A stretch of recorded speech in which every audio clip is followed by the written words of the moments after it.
Descartes, une éducation jésuite. René Descartes étudie d'abord auprès des jésuites. Élève vif et appliqué, mais de santé fragile, il bénéficie au collège d'un traitement de faveur, en n'arrivant qu'à 10 heures le matin, prenant le temps de la réflexion matinale qu'il affectionne. Dans le discours de la méthode, il retrace son enfance et la genèse de sa méthode, montrant une certaine déception à l'égard de la philosophie scolastique qu'il découvre au collège. Il se passionne davantage pour les sciences, et particulièrement pour les mathématiques, à cause de la certitude et de l'évidence de leur raison. Descartes, spectateur du monde. Convaincu du caractère instructif des voyages, Descartes parcourt tour à tour l'Italie, le Danemark, l'Allemagne, afin de s'instruire dans le grand livre du monde. Engagé en tant que soldat, il se veut spectateur des mœurs des hommes, plus qu'acteur. En 1619, lui apparaissent sous forme de songe les prémices de sa future méthode, moyen d'unifier les connaissances et de fonder une science universelle, la Mathesis Universalis. Ces visions le confortent dans sa décision de consacrer sa vie à la science. La Hollande, refuge du philosophe. Descartes s'installe finalement en Hollande, où il échappe à la censure religieuse et aux mondanités afin de se consacrer à l'étude. Lorsque Galilée est condamné par l'Inquisition, il renonce à publier le Traité du Monde, dans lequel il soutient la théorie du mouvement de la Terre. Les principales œuvres de Descartes sont les règles pour la direction de l'esprit, le discours de la méthode, les méditations métaphysiques, les principes de la philosophie et enfin les passions de l'âme. Thèse essentielle. Descartes est sans doute le fondateur du rationalisme moderne, en ce qu'il affirme la supériorité de la raison, source de toute connaissance. Guidé par une méthode rigoureuse, le sujet peut accéder par ses propres lumières à une science universelle. Le projet cartésien? Réformer la connaissance. Descartes eut très tôt l'intuition de la possibilité de fonder une science universelle. En effet, le bon sens est la chose du monde la mieux partagée, discours de la méthode. Le bon sens désigne la raison, cette lumière naturelle, puissance de bien juger et de distinguer le vrai du faux. Affirmant l'universalité de la raison, mais constatant par ailleurs les divergences d'opinion, Descartes nous montre combien la raison, pour accéder à la vérité, doit se débarrasser des préjugés et opinions qui la troublent et se munir d'une méthode sûre afin de fonder la connaissance. La mise en œuvre du doute. Puisque les opinions des hommes sont si diverses et relèvent dès lors plus du vraisemblable que du vrai, il convient d'abord, dans toute quête de la vérité, de rejeter toute affirmation douteuse. C'est donc l'indubitable que recherche Descartes, ce dont on ne peut absolument pas douter. Pour cela, il faut se méfier de ce que l'on nous a enseigné et de l'héritage de la coutume, et n'accepter que ce qui se présente avec la clarté de l'évidence indiscutable. Le doute méthodique est le moyen d'accéder à la vérité. Je ne peux être certain de ce que j'ai appris de mes maîtres. Ce n'est que connaissance indirecte, ni de l'existence des corps hors de moi. Mes sens peuvent me tromper, et il se pourrait en outre que ce que je crois voir et toucher ne soit que songe. Et même les vérités mathématiques, 2 plus 2 égale 4, semblent compromises par l'hypothèse de l'existence d'un malin génie, Dieu trompeur qui se plairait à manipuler mes pensées. Le cogito cartésien. Alors que le doute semble être à son paroxysme, une seule certitude lui résiste. Je doute, donc je pense. Et si je pense, je suis. Et même l'hypothèse d'un malin génie ne peut abolir cette certitude, puisque s'il me trompe, c'est encore que je suis. C'est donc dans la conscience de son existence que le sujet trouve l'indubitable, dans l'énonciation du cogito. Je pense, donc je suis.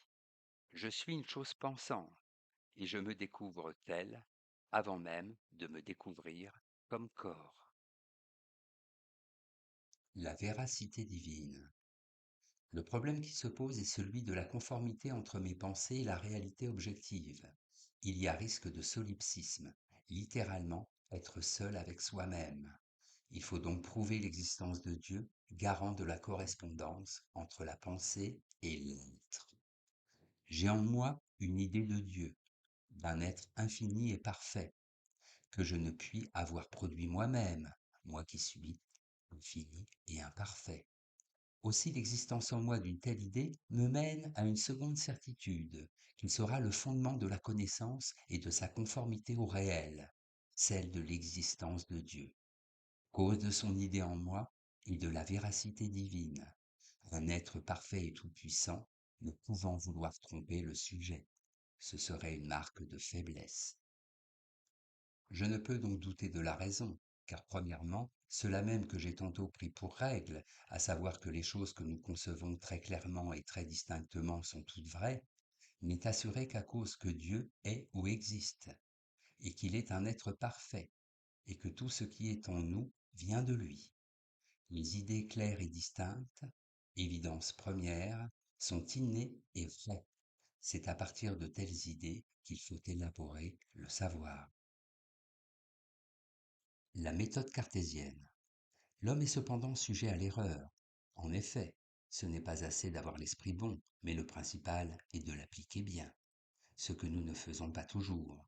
Il nous faut donc une méthode, un chemin qui mène l'esprit d'une vérité à une autre.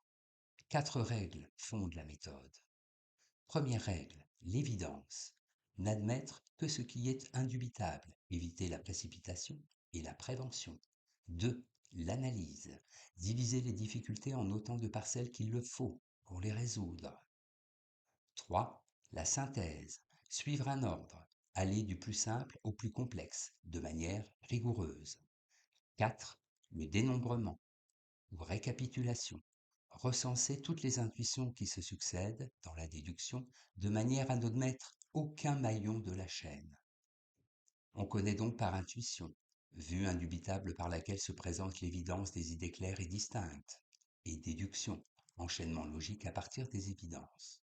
Cette méthode, qui prend modèle sur les mathématiques, est le moyen pour le philosophe de parvenir à des connaissances certaines et évidentes. Une science mécaniste.